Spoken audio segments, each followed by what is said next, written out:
یہ ایک فساد والی صورتحال ہے. کوئی کسی کے کون سی سیاسی جماعت ان آفس ہے یا کون سی نہیں ہے، لیکن پاکستان سب کے لیے مقدم رہنا چاہیے. پاکستان کے مفاد کو نقصان نہیں پہنچنا چاہیے.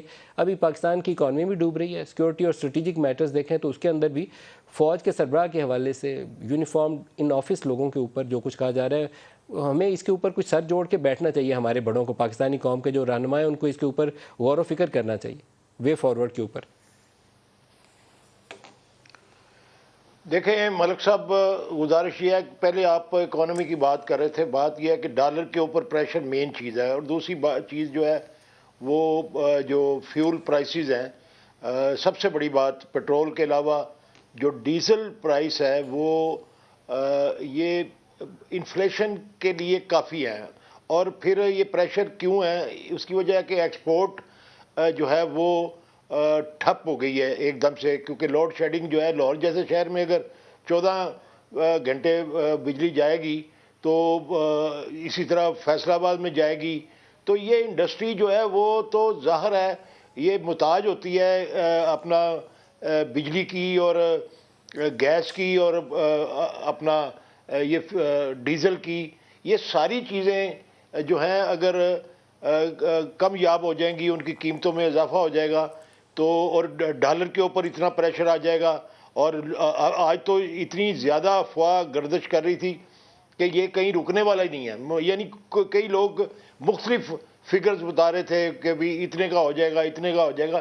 ظاہر ہے جب تواتر کے ساتھ ہر روز 1 روپیہ 27 پیسے، 1 روپیہ 68 پیسے، 1 روپیہ 30 پیسے یہ قیمت بڑھتی چلی جائے گی تو یہ ساری اکانومی کے اوپر اس کے اثرات جو ہیں وہ مرتب ہوں گے. انفلیشن بڑھے گا. عام آدمی جس کی تنخواہ جو ہے بیچارے کی 20-25 ہزار ہے یا 15 ہزار ہے، وہ گزارا کہاں کیسے کرے گا؟ اس کا سروائیول ممکن نہیں ہے. یعنی کوئی بجٹ بنا کے دیکھ لے، 60-70 ہزار روپے سے کم کسی غریب آدمی کے اخراجات بھی گھر کے جو ہے، اگر وہ اس کے 3 بچے بھی ہوں تو وہ نہیں بنتے.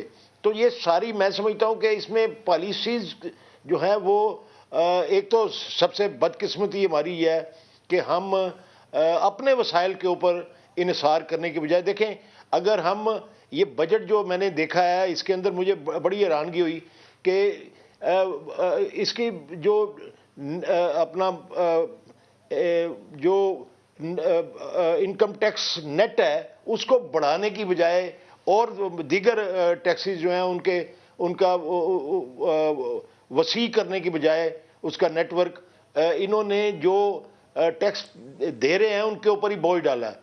اس کے علاوہ کچھ نہیں ہے. یہ 15 اکانومی کے اوپر طلال چودھری صاحب سے بھی پوچھ لیں، ملازمین کی طرح ایک طلال چودھری صاحب سے بھی اکانومی پہ پوچھ لیں، بھی بات کریں.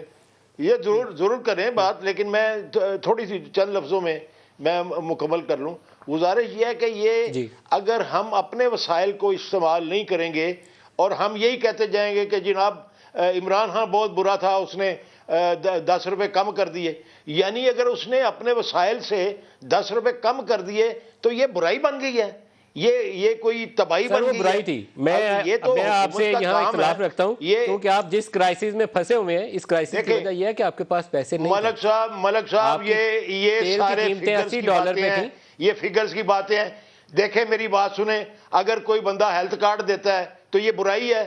10 لاکھ روپیہ ایک غریب آدمی کے جیب میں کارڈ ہو اور وہ بیمار ہو، اس کو علاج مل جائے، یہ برائی ہے؟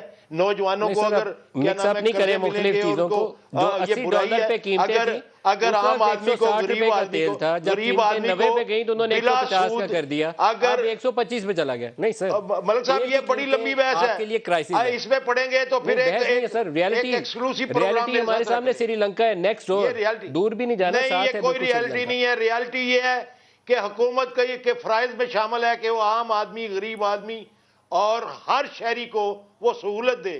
پوری دنیا میں سبسڈی دی جاتی ہے، یہاں پہ سبسڈی دی گئی تو اگر اپنے وسائل سے دی گئی تو کوئی کیا برائی ہے؟ کامل علی آغا صاحب، اعتراض نہیں کیا تو آپ کو کیا سیاسی اعتبار سے میں طلال صاحب سے چاہوں گا کہ نہیں، مجھے اعتراض یہ ہے کہ میرا ملک میں کوئی سیاست نہیں کر رہا. سب سے پہلے ملک صاحب میں کوئی سیاست نہیں کر رہا. طلال چودھری صاحب